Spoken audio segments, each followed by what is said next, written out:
how I learned to value my time as a freelancer, lessons every beautypreneur needs in 2025. Listen, have you ever noticed how your whole week can disappear just because you kept saying yes too quickly? As a beautypreneur, we give so much time, so much of our time, our energy, our creativity, and sometimes that generosity becomes the very thing that drains us.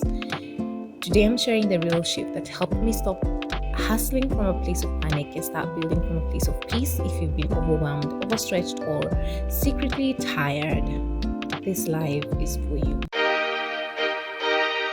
Hey loves, welcome back to the Nailpreneur Diaries. If you're new here, hey, my name is Leah, your digital bestie, beautypreneur strategist, freelancer, and one of the lead trainers of the WDB Foundations program for women in digital business. Now, my mission is simple.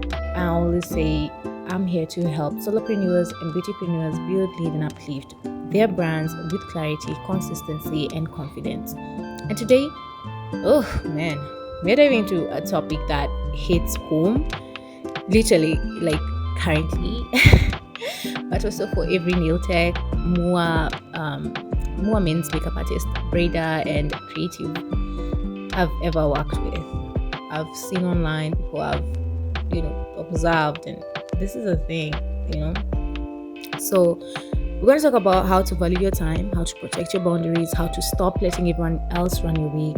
If you've ever felt stretched thin, guilty for choosing yourself, or overwhelmed by bookings, this one's definitely for you. Point 1, the wake-up call. When I'll fit you in becomes a habit. Truth is, as beautypreneurs, we start with big hearts, but the same I got you energy often leads to zero rest, chaotic schedules. I once worked with a beautypreneur who used to squeeze in even 7 clients into like 1 week because she didn't want to disappoint anyone by the weekend. She literally used to work her ass off. She even couldn't feel her hands, like her hands were starting to feel now. Or even herself, her sense of self, it's all about the money, and it deprives you of the joy. And the mini takeaway here is you teach people how to treat your time by how you treat your time. So set booking hours, communicate your boundaries, and protect your peace like it's part of your business plan, because it is. Point 2, pricing and timing, the hidden connection. Undercharging is not just a money problem, it's a time problem. Cheap prices attract chaos. Clients who rush you, disrespect your boundaries, or expect miracles from nothing. I don't even know if we should dig deep into this, but the moment beautypreneurs raise their prices to match their scale plus time plus experience, everything shifts. You start earning, or rather, you start feeling like you're finding better quality bookings, fewer last-minute messages, and people who really respect your work. And my mini takeaway here is when your price rises, so does your peace. I know that sounds like on paper, it sounds really, really nice to say it out loud, but that's why I guess even I'm feeling this energy, because I'd love to manifest a version of that. When you're starting out, it's so unfortunate that sometimes even reminding myself this, that when a client comes and tells me that she wants something done, but you can just do it for free at times, it feels disregarding. It really does. And I also don't want to come off as the mean person, even with family, and of course family and friends when you're starting out. Some don't even want to promote you, work with you, and it's your network, it's the people you've been, who've seen you put yourself out there to word of mouth, I'm saying? So when something of that sort of thing, like that sort of price thing comes up, for me, I will agree. I've not perfected, even though I'm saying when your prices rise, so does your presence. Sometimes, when you're a small business owner, sometimes you feel like she's also a client. Like, what if I'm just choosing to neglect this, and this could be something, you know what I'm saying? And then there's that internal fight. I don't know if someone else understands, but on paper, I'd really love one day to magically live that life and manifest it to myself. Like, there's this beauty nail tech who does Lori Harvey's nails, and I really admire her work. I admire her bookings and her lacks.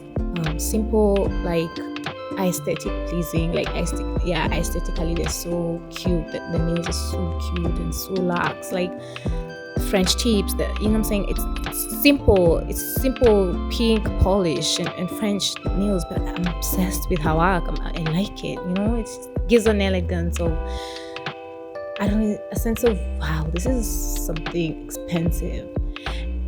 Let me tell you something. So I click on her bookings on Instagram. Tell me why she even has a charge fee of $100 something for you to book an earlier slot. And I was like, wow, what? Like, so her work is like, you know, even from just like, I'd love to one day get there. That's just the point. That's just the point. So when your price rises, so does your piece. I'm sure she has like clients like Lori Harvey for like two clients a day. And I mean, you are at peace. You're doing what you love. You're not coming off like you're dragging yourself to do this because it's all about the money. You're not even being conscious of, you know, the next client who's just come in to sit for you to get a service from you. You know what I'm saying? Because sometimes you get lost in the sauce, and so unfortunately because of this capitalism. Anyways, I hope you all get to one day enjoy that freedom move. When our prices rises, so does our peace. Point 3, time blocking, the system that saves beautypreneurs. Most freelancers don't lack talent, they lack structure. Every beautypreneur I've coached who starts time blocking suddenly feels lighter, more in control, more productive. And the solution here is trying to simplify your system. And I would love to try and share a lot about this. For me, I love doing my mornings for client work, and then leave the rest for like afternoon admin, editing, marketing, evening restless planning. Like I just love really understanding that how. And listen, check on your flow. Like check on your flow. If you are good with night work or night time, switch yourself. But for me, this is what works best for me. Weekly, maybe you can choose to weekly, like one day for content, one day for marketing, one day for learning, one day for full reset.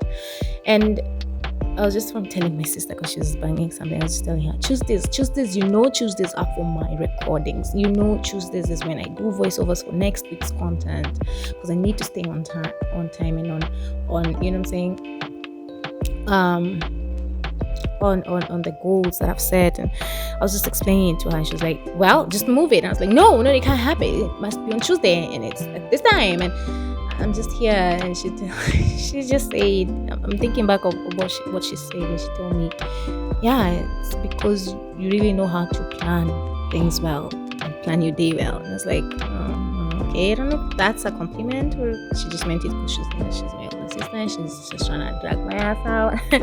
But I'm so happy that she just, it is true. I do like making sure that I've really, if it's my morning sessions, I really consumed myself in that session and deeply done my work.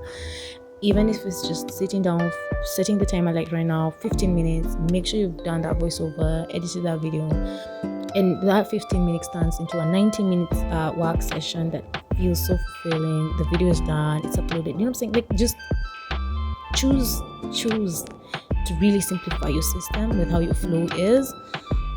And my mini takeaway here is, you don't find time, you build it. Or even rather, you create it.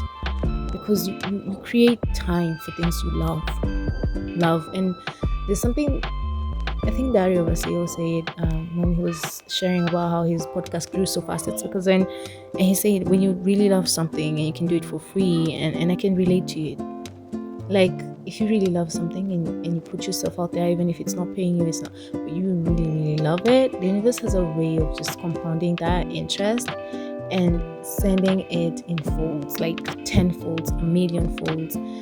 Man, just follow what you love, follow what your heart loves.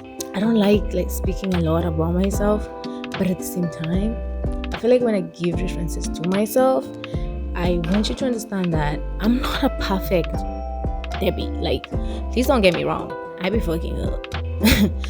But I want you to understand that you need to be intentional. Do you recognize that? Like, I'm that friend like Tana, like, hey, I know you're here, but you need to stop, like, taking that step. Like, believe in yourself, because that's exactly the journey I'm on, and I guess that's why I'm speaking on it.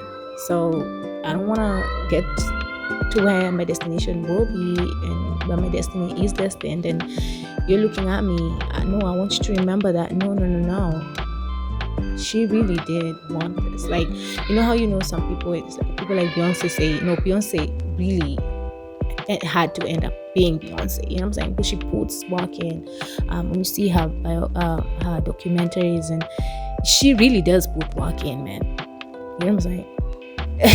So yeah, you gotta love it that badly, like really badly. Point 4: protecting your yes. Clients adjust when you do.